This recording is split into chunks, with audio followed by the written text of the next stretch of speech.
सुप्रभात बच्चों। अब हम लोग हरिवंश राय बच्चन द्वारा रचित पंचम पद्यांश का सस्वर वाचन करेंगे और तदुपरांत संदर्भ सहित व्याख्या समझेंगे। सबसे पहले सस्वर वाचन। मैं यौवन का उन्माद लिए फिरता हूँ, मैं यौवन का उन्माद लिए फिरता हूँ, उन्मादों में अवसाद लिए फिरता हूँ, उन्मादों में अवसाद लिए फिरता हूँ। जो मुझको बाहर हंसा रुलाती भीतर, जो मुझको बाहर हंसा रुलाती भीतर, मैं हाय किसी की याद लिए फिरता हूँ। जो मुझको बाहर हंसा रुलाती भीतर, मैं हाय किसी की याद लिए फिरता हूँ।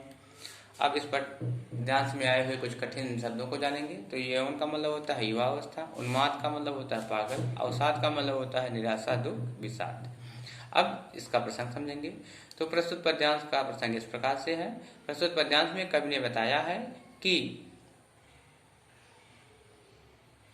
यद्यपि मेरे मन में भी दुख का भाव रहता है, लेकिन मैं अपने दुख के भाव को अपने मन में ही सीमित रखता हूँ और दुनिया के सामने उनको प्रकट नहीं होने देता।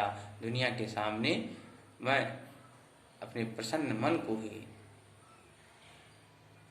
प्रस्तुत करता हूँ, अर्थात दुनिया के सामने देखने पर मैं हंसता हुआ रहता हूँ। अब इसकी व्याख्या समझेंगे। कब कहता है मेरे मन में युवा अवस्था का उन्माद सवार है, युवा अवस्था का पागलपन सवार है। और आगे बताता है कवि कि मैं अपनी प्रेमिका से मिलने के लिए हर समय बेचैन भी रहता हूँ। अर्थात यहाँ पे प्रेमिका का मतलब कवि ने पहले वाले गद्यांश में भी स्पष्ट नहीं किया है कि कौन है, वो सगा संबंधी है कि उसकी पत्नी है कि परमपिता परमात्मा है, कि ये इसको कवि ने रहस्य ही रखा है। आगे कवि कहता है कि मैं दीवानों की तरह जीता हूँ, मेरी दीवानगी मुझे कदम कदम पर निराशा से भर देती है।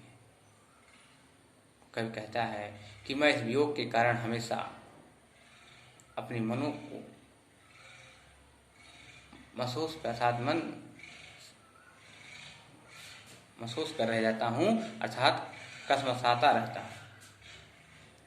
कब कहता है कि मेरे मन में अपनी प्रिया की ऐसी याद समाई है जिसको याद करके मैं मन ही मन रोता रहता हूँ, परंतु दुनिया के सामने देखने पर मैं हंसता हुआ दिखाई पड़ता हूँ। अर्थात मेरे ही अंदर दुख का भाव होता है, मेरे अंदर भी कष्ट का भाव है, लेकिन मैं उस दुख और कष्टों को दूसरे के सामने प्रकट नहीं होने देता हूँ। दुनिया के सामने मैं केवल अपना हंसता हुआ चेहरा ही प्रकट करता हूँ, प्रस्तुत करता हूँ।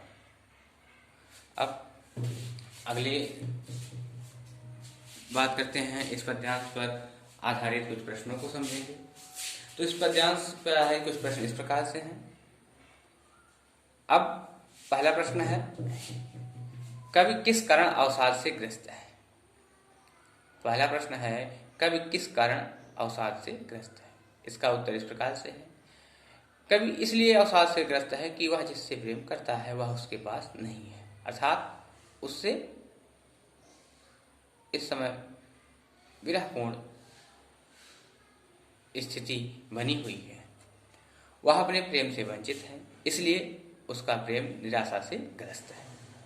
अगला प्रश्न उठता है, यौवन के उन्माद से कवि का क्या आशय है?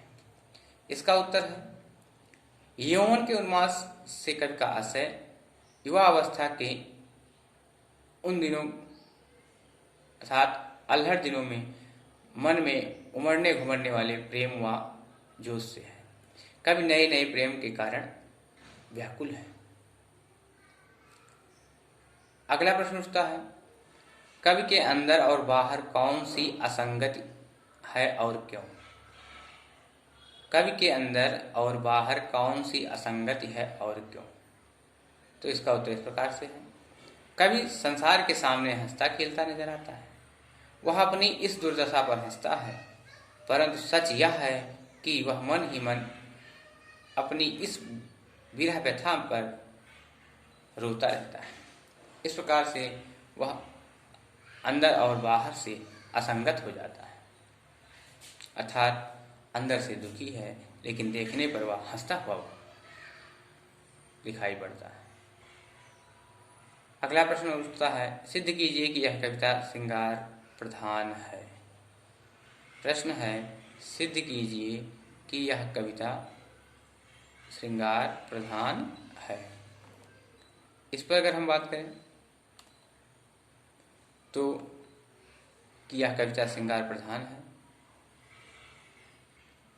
तो इसको इस प्रकार से कह सकते हैं, इस कविता में कवि ने निजी प्रेम की व्यथा प्रकट की है। यौवन का उन्माद से स्पष्ट किया है कि किसी परमात्मा या पुरुष मित्र के प्रेम में नहीं है। यौवन के उन्माद से कवि ने यह स्पष्ट किया है कि कवि किसी परमात्मा या पुरुष मित्र से अर्थात पुरुष मित्र के प्रेम में नहीं है, वह किसी स्त्री के प्रेम में ही पागल है। तभी वह उसकी यादों में रोता दिखाई पड़ता है। अब बात करते हैं कि भाव सौंदर्य का। तो प्रस्तुत कविता का भाव सौंदर्य स्पष्ट कीजिए। इसका भाव सौंदर्य इस प्रकार से है, इस पद्यांश में श्रृंगार रस के वियोग पक्ष की मार्मिक अभिव्यक्ति हुई है। प्रेम की दीवानगी, निराशा और बेचैनी का अत्यंत मधुर शब्दों में मनोभाव व्यक्त किया गया है। अब आता है अगला प्रश्न, कविता में व्यक्त विरोधी स्थितियों का सौंदर्य स्पष्ट कीजिए। इसका उत्तर इस प्रकार से है, उन्माद और अवसाद परस्पर विरोधी है। उन्माद प्रेम के उल्लास से, प्रेम की कामना से फूटता है, जिसमें सुख की चरम सीमा होती है। वह अवसाद का भाव विरोध मूलक सौंदर्य से उत्पन्न होता है। वहाँ अवसाद का भाव विरोध मूलक सौंदर्य से उत्पन्न होता है।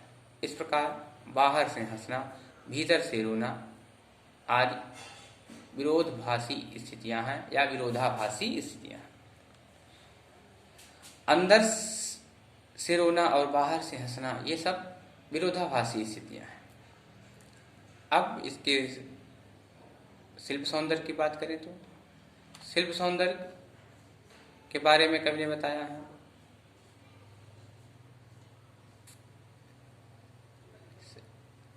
शिल्प सौंदर्य में भाषा, तो भाषा इसकी है शुद्ध साहित्यिक खड़ी बोली,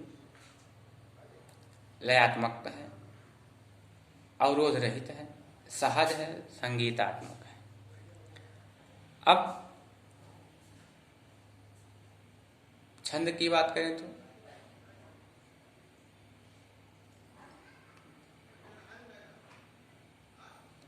ये गेय पद हैं, छात्र गा सकते हैं।